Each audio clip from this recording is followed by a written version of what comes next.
Kembali lagi di Studio X. Senang sekali saya, Viviana, dapat kembali menyapa Anda di Studio X dengan berita-berita terbaru dan terpercaya.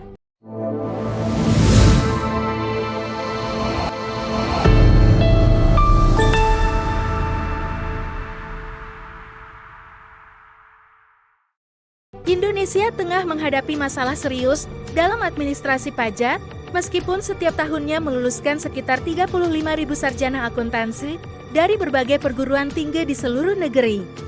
Krisis ini menunjukkan adanya kesenjangan antara jumlah lulusan akuntansi dan kualitas tenaga profesional di bidang perpajakan. Baru-baru ini, Komite Pelaksana Panitia Penyelenggara Sertifikasi Konsultan Pajak KP3SKP mengumumkan hasil ujian sertifikasi konsultan pajak SKP untuk periode April tahun 2024. Dari 1.304 peserta yang mengikuti ujian tersebut, hanya 10 orang yang berhasil lulus. Tingkat kelulusan yang sangat rendah ini menimbulkan pertanyaan besar mengenai penyebabnya.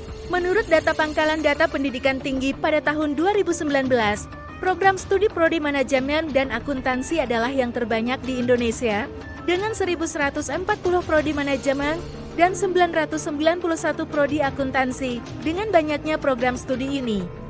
Seharusnya jumlah tenaga profesional pajak yang berkualitas juga tinggi. Saat ini, sistem pajak di Indonesia menggunakan mekanisme self-assessment.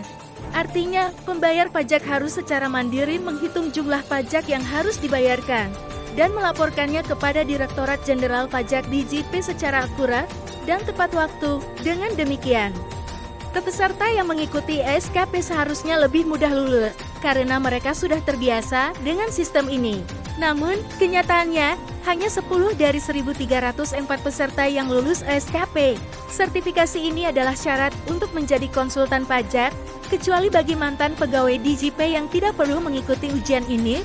Hal ini menimbulkan pertanyaan, apakah hanya pegawai DJP yang benar-benar memahami dunia pajak? Apakah ada ketidaksesuaian antara kurikulum pendidikan akuntansi dengan kebutuhan praktis di lapangan?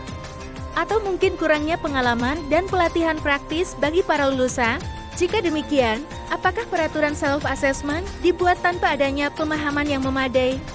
Buktinya, yang lulus SKP hanya 10 orang, sementara yang tidak perlu SKP hanya mantan pegawai DJP. Ini menunjukkan adanya masalah besar dalam sistem pendidikan dan pelatihan perpajakan di Indonesia yang perlu segera diatasi untuk memperbaiki situasi darurat administrasi pajak yang sedang dihadapi negara. Kami ingin satu bangsa, satu kemakmuran.